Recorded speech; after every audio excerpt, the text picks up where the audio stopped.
Bismillahirrahmanirrahim. Assalamualaikum warahmatullahi wabarakatuh. Alhamdulillah, alhamdulillahilladzi fataha abwabal jinan li'ibadihi sha'imin. Wassalatu wassalamu ala asyrafil anbiya'i wal mursalin, al-mab'uthi rahmatan lil alamin. Subhanaka la nuhsi sanan 'alaika anta kama saita ala nafsik. Falakal hamdu hatta taradha walakal hamdu idza radita walakal hamdu ba'da ridha. Subhanaka la ilma lana illa ma 'allamtana innaka antal alimul hakim wa la haula wa la quwata illa billahil aliyil azim. Saudaraku yang dirahmati Allah Subhanahu wa taala. Alhamdulillah kita sudah sampai hari yang ke-28 di bulan Ramadan yang penuh dengan keberkahan, rahmat dan maghfirah ini.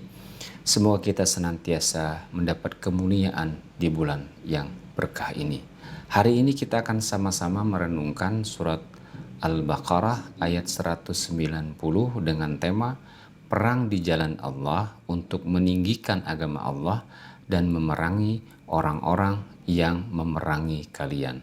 Firman Allah Subhanahu wa taala. A'udzu billahi minasyaitonir rajim.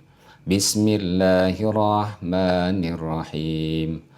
وَقَاتِلُوا فِي سَبِيلِ اللَّهِ الَّذِينَ يُقَاتِلُونَكُمْ وَلَا تَعْتَدُوا إِنَّ اللَّهَ لَا يُحِبُّ الْمُعْتَدِينَ.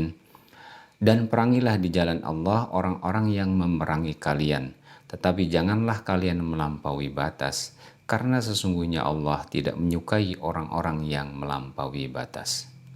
Saudaraku yang dirahmati Allah Subhanahu wa taala, qauluhu ta'ala wa qatilu fi sabilillahi alladhina yuqatilunakum, dan perangilah di jalan Allah orang-orang yang memerangi kalian, ai qatilu li'ala'i dinillahi man qatalakum minal kuffari.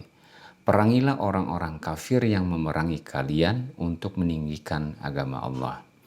Imam Ibnu Katsir menerangkan, Abu Ja'far Ar-Razi meriwayatkan dari Rabi' bin Anas dari Abu Aliyah, ia mengatakan, hadhihi awwalu ayatin nazalat fil qitali bil Madinah.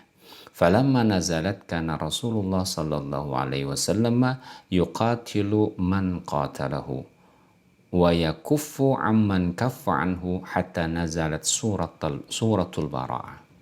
Ini adalah ayat yang pertama yang turun mengenai perang di Madinah.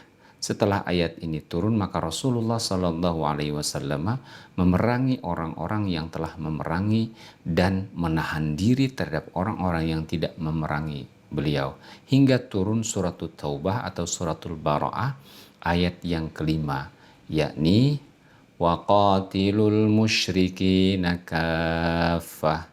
Maka perangilah orang-orang musyrik itu semuanya. Surat Al-Bara'ah atau At-Taubah ayat yang kelima. Dengan demikian, ayat di dalam surat At-Taubah ini atau surat Bara'ah ini menasakh ayat di dalam surat Al-Baqarah tersebut. Demikianlah yang dikatakan oleh mayoritas para ulama. Dan Imam Al-Qurtubi juga menjelaskan tentang ayat ini, hadhil ayatu awwalu ayatin nazalat fil amri bil qital wala khilafa fi annal qitala kana mahdzuran qabla al-hijrah. Ayat ini merupakan ayat yang pertama kali diturunkan yang memerintahkan tentang qital atau perang. Tidak ada silang pendapat bahwa sebelum hijrah peperangan merupakan hal yang dilarang. Hadirin yang dimuliakan Allah Subhanahu wa taala, peristiwa ini terjadi ketika Nabi Shallallahu alaihi wasallam berangkat bersama kaum muslimin menuju Mekah untuk melaksanakan umrah.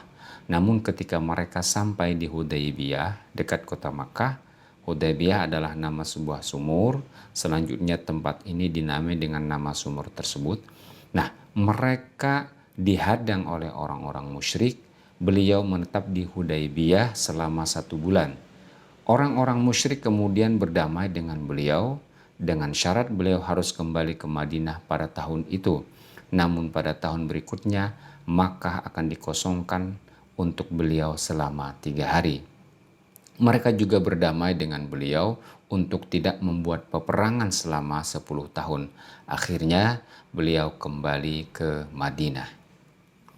Tahun berikutnya, ketika beliau bersiap untuk melaksanakan umrah qadha, sementara kaum muslimin takut akan pengkhianatan orang-orang kafir dan tidak suka berperang di tanah haram di bulan haram, maka turunlah ayat ini ketika dihalalkan bagi kalian untuk berperang jika orang-orang kafir itu memerangi kalian.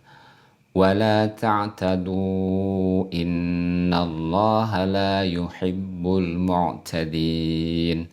Tetapi janganlah kalian melampaui batas, karena sesungguhnya Allah tidak menyukai orang-orang yang melampaui batas. Artinya, la tabda'u biqitalihim fa innahu ta'ala la yuhibbu man zalama aw i'tada. Janganlah kalian memulai memerangi mereka, sesungguhnya Allah tidak menyukai orang-orang yang berbuat zalim dan melampaui batas. Termasuk dalam ini adalah melakukan berbagai macam larangan, sebagaimana dikatakan Hasan al-Basri, seperti menyiksa, menipu, membunuh para wanita, anak-anak, dan orang-orang lanjut usia yang sudah lemah pikirannya dan tidak mampu lagi untuk berperang. Para pendeta, penghuni rumah ibadah, membakar pepohonan, membunuh hewan tanpa adanya suatu maslahat, sebagaimana hal itu telah dikatakan oleh Ibnu Abbas, Umar bin Abdul Aziz, Muqatil bin Hayyam, dan beberapa ulama lainnya.